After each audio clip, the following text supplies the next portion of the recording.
mind a few things. One, we're in the middle of a presidential election right now, so it's an all hands on deck situation. The second thing is this information is actually being housed by the clerk, not the elections department. The elections department offering assistance is merely a courtesy.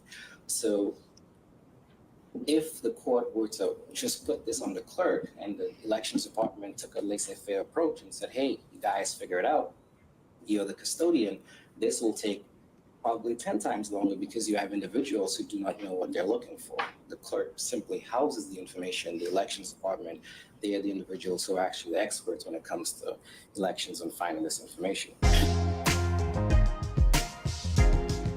Welcome back, Warriors. It's me, Linda B. Thank you all so much for joining me here today. Today, I've got a legal setback that Fani Willis is facing and more on Harrison Floyd. Now, let's get into it. Procedural history as well, if you want, or you just want to jump right in and tell me where we are today. The floor is yours. Just jump right in, Judge. Okay. So the county and the defense here, Mr. Floyd, disagree with respect to the production. I feel like the county does not really want to produce these things. They made representations in a filing about, I don't know how many years, like 27 or 37 years it would take to get this information. And if you're starting to break it down, it becomes kind of absurd. The other thing that I had mentioned in some of my emails and why I thought this status conference was premature is that I have a difficulty in formulating a defense. We have a difficulty formulating defense for Mr. Floyd when we don't know what the facts of the false statement are. That informs my discovery. It informs the discovery against my colleague on the other side for the county. How is he supposed to defend his client when he doesn't know? He can't make a relevance objection because he doesn't know what's relevant and what's not, because we have no facts. The court will recall we had that hearing about a week before the disqualification hearings. And I know that you've been busy and you've got a lot of things on your plate, but I would submit to Your Honor that all of this will likely be unnecessary because there is no false statement. I believe once the court looks at that issue, it doesn't take long, that you'll dismiss. Perhaps I'm being presumptuous. I think you're going to dismiss this case. It's probably the easiest one I've ever seen. So how does that relate to all this? Obviously, if I don't have the facts upon which my client's being accused, it's harder for me to engage in discovery. I've got a lot of discovery I want to do, but I don't even know if I think what I have for the county is sufficient. If you want to just handle that today, I suppose I could, but it would be nice to be more focused myself to know. So this is the attorney for Harrison Floyd, who is one of the Trump co-defendants in the Georgia election interference case that's been going on for some months now. And of course, we know DA Fani Willis her office is going after Trump and these co-defendants. Now, the man with the bald head is Harrison Floyd, the one sitting down to the right of the screen. He is one of the Trump co-defendants, and he's fighting back. I did another video on him where he's fighting back against Fani Willis with every legal recourse available to him. He has vowed to do that. He was the only Trump co-defendant that was put in jail and denied bond. And he said that Fani Willis is a racist because he, as a Black man, doesn't line up with what she perceives is the right politics for a Black person. And he's a Trump supporter. As you all know, he was part of the Black Voices for Trump, and he's fighting back. And so Fani Willis is suffering legal setback after legal setback after legal setback. She may have won, the primary, for the Democrat side to continue as the DA in Fulton County, but it's not over. What's done in secret comes to the light every single time. God's word does not lie. And this is his attorney saying, I can't, represent my client well without the information that I need. And that's basically what he's saying. I'm putting it in layman's terms. But everything about this whole thing surrounding Donald Trump, and you all know what happened yesterday. I did a live video on the ruling from the hush money trial that they found Trump guilty of all charges.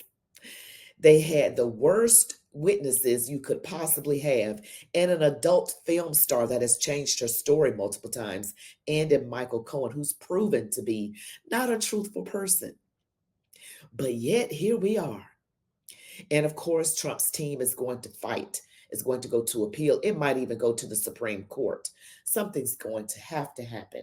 This is the world we live in, and we need to be very cautious and prayerful, prayer warriors, because if they're going after a former president like this, they can come after us.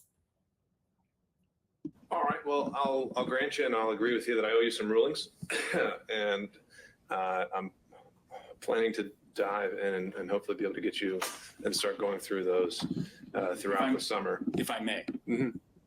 with great respect, the issue is pretty simple. Well, we don't need to relitigate it. I'm State's not not going to here. relitigate it because the state's not here, and I'm not trying to relitigate that. But here was going to be my point, was that I hear your argument that you need more clarity in your special demur. This is Sorry. Well, it's special if you're wanting more information, right? You want to know exactly what the false statement is. No, a general demur is a device from the common law. It's an arcane pleading, as you know, where you can admit the facts as pled in the indictment, and the law that's there, and you're still shown to have committed a crime. That's a general demur. A special demur does seek additional facts. I'm not seeking any additional facts. What I'm suggesting to the court is, as the person responding on demur, I'm not required to accept conclusions of fact. So there's no facts in the indictment for me to admit on the false statement. Zero. Not a single one. That is a general demur. You can't just say somebody committed a crime and not say what the facts are, a bare bones set of facts that are sufficient to support that crime. That's a general demur. Okay. And you'll see, I put that in my brief. I'm not asking you to look at it now, but I've got it. I've read it.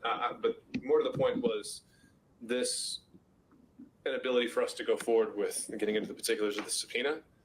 We were fine the last 3 hearings where you weren't asking for that information. It seemed like you wanted to know anything and everything related to Fulton County in the 2020 election. So it's only now that we've got that issue pending that now we were supposed to just stop until I'm able to get you a ruling on that. And so that's where one is it's a matter of efficiency, and as I keep going down this path of trying to formulate a defense, it becomes so much more difficult to speculate on what type of evidence I need. So true it is that we asked for a lot because count 1 is a lot. But the moment I started to think about what this false statement could possibly be, because I'm not a mind reader, I don't know what the false statement is, it became more prominent in my defense. And so I'm trying to figure out, do I really need this stuff, or is that sufficient? So with that said, Judge, that's my I think that's the posture of where we are now. Having said that, the county, and for that matter, the Secretary of State hasn't turned over. They're starting to play cute with the terms of the subpoena that we agreed to. So I'll be bringing that back up if necessary. But that's the whole key is it necessary right now to do all this? The Secretary of State, of course, is Rhino Brad Raffensperger. And for those of you who may not know, Rhino means Republican in name only. They have a lot of Democrat tendencies, but they have an R next to their name. And Brad Raffensperger is the Secretary of State in my home state of Georgia, who has not turned over information, to this attorney who's representing Harrison Floyd, one of the co-defendants.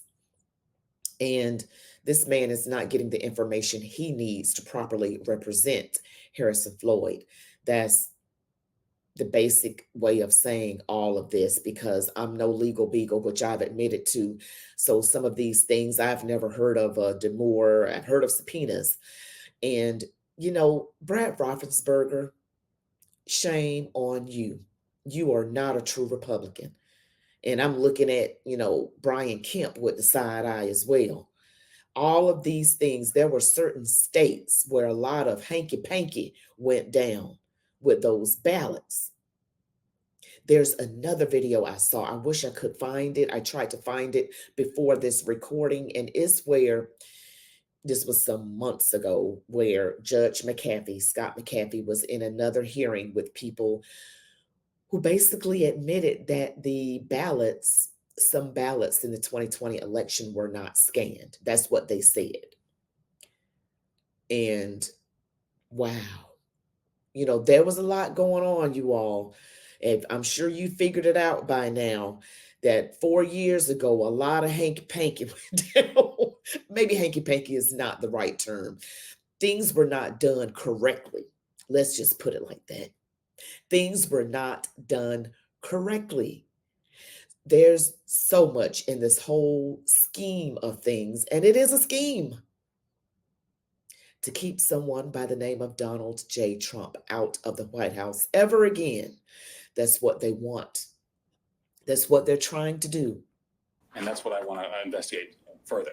So that's an issue. So if we were to have another hearing on this, I would have witnesses come up and say what the county has turned over in the past, what it hasn't turned over, what the county has, what it doesn't have. I would have an expert witness or two testify to the fact that, hey, look, getting the logic and accuracy testing of the machines, which is required under Georgia law, getting the proof of that is not difficult. It's not a 100-hour task. It's a 30-minute task because you should just have to locate the file. That's it. So from my perspective, that's where we are. If that makes sense. And so what I had offered before was to pick up a machine and let the county use it. What I'm suggesting to you now is I want to have hands-on. I want our people to look at it and be able to copy and inspect as they need to. Okay. So this is in regards to those Dominion voting machines. We all heard about those those pesky little rascals, to test those machines to see how they work. And I've seen that they are easily manipulated. Yeah, so this is where we are. And I want to also share an article with you all as well. Maybe if the evidence shows that we were right, we were wrong with it. If the evidence shows that we were wrong, we're going to make another argument. And again, as I mentioned, Judge, if it doesn't bear on their innocence or guilt, if it doesn't matter what the evidence shows, they're still not guilty, then I don't see how it's relevant. Sure, but shouldn't they have a right to present their strongest defense? Well, I can't speak to what they have a right to at this moment because this is in the midst of a quashal. And from my understanding, the only issue that is relevant to a quashal is whether the information sought is relevant and whether it's burdensome and oppressive. As to what they may be entitled to is something that they will have to make an argument for. And I don't think a quashal is the appropriate forum.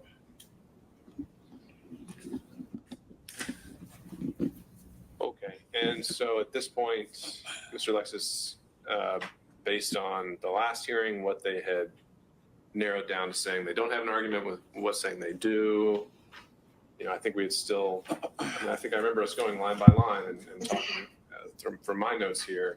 There are only a few items that really were kind of the sticking subjects.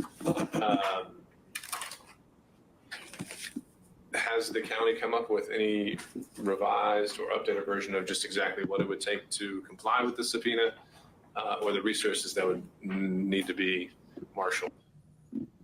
No, Judge. We left off where we left off at the last hearing. Mr. Kirchhoff made his offer. We cannot accept the software. We can accept the machines. We can't say for sure how long it will take for us to produce information with the machines that we may or may not receive from Mr. Kirchhoff because we don't know what they are. We've never used it. We're just going to be speculating. So as of this moment, no, we don't have any changes. But I do want the court to keep in mind a few things. One, we're in the middle of a presidential election right now. So it's an all hands on deck situation. The second thing is this information is actually being housed by the clerk, not the elections department. The elections department offering assistance is merely a courtesy. So if the court were to just put this on the clerk and the elections department took a laissez-faire approach and said, hey, you guys figure it out, you're the custodian, this will take probably 10 times longer because you have individuals who do not know what they're looking for. The clerk simply houses the information. The elections department, they are the individuals who are actually the experts when it comes to elections and finding this information. More about the machines and getting that information from those machines. So this is what this whole hearing is about. This was a couple of days ago, maybe 2.5 days ago, but I came across this information and wanted to share that with you. And you can go back and see my other Harrison Floyd interviews as well. Here is an article from Newsweek, and I just wanted to share a little bit of information. Oh, these ads are so annoying. It says right here that one of the co-defendants, Harrison Floyd, a former leader of Black Voices for Trump, is facing 3 charges accusing him of being involved in a harassment campaign targeting an Atlanta election worker in the former president's Georgia election interference case. Floyd has stated that he wants to recount the 528,777 ballots cast in Fulton County to find evidence here that the election interference cost Trump the 2020 election in the state. So there is still so much going on down in Georgia. Ooh, the devil came down to Georgia. They got a song about that. And this is stating right here that Judge Scott McAfee, who is presiding over Trump's election interference case, is set to decide if Fulton County must comply with the request. On Tuesday, he agreed to give Floyd and his team more time to build his argument about the veracity of the 2020 election results and more time to arrange for legal experts to testify. Floyd's team said these experts will be ready by late June or July, meaning the case against Trump will likely be delayed. Of course, it will be delayed. So we see that there are these legal setbacks. We see that Fani Willis is getting more setbacks after setbacks. And of course, the man sitting down with the bald head is Harrison Floyd, one of the Trump co-defendants. And they're trying to get information so that Harrison Floyd's attorneys can better be prepared for the case, for the hearing. Because Harrison Floyd is going after Fani Willis. He said he's going to go after her with every legal recourse available to him. And he wants those ballots, more than 525,000 of those Fulton County ballots recounted. And I wish I had that video to show you where there's actually a hearing. I don't know if YouTube took it down, where they were in another hearing about this, and it was stated that a lot of those ballots were not scanned. Yes, they weren't scanned. So, gee, Fulton County, all of your sins are coming to light. Everything that's done in secret comes to the light. And so we've got all of these cases against Trump. And I think we're down to, we've got the Georgia election one in Georgia, of course. That one's still ongoing. They just found Trump guilty. That's got to go to appeal in the hush money trial. So much to keep up with. So much they're trying to throw at this man to see if it sticks. What do you all think? Do you all think that this is going to have to go to the Supreme Court, these trials? Because we need fairness. We need fairness.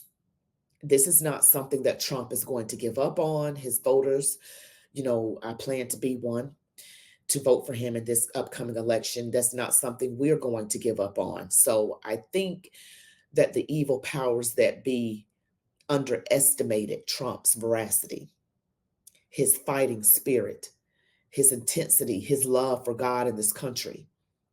So anyway, you all give me your comments on what you think about all of this. Please remember to like, share, subscribe, hit the notification bell. You all be blessed. Love God. Love your families. Love these United States of America. And as I always say, march on, warriors.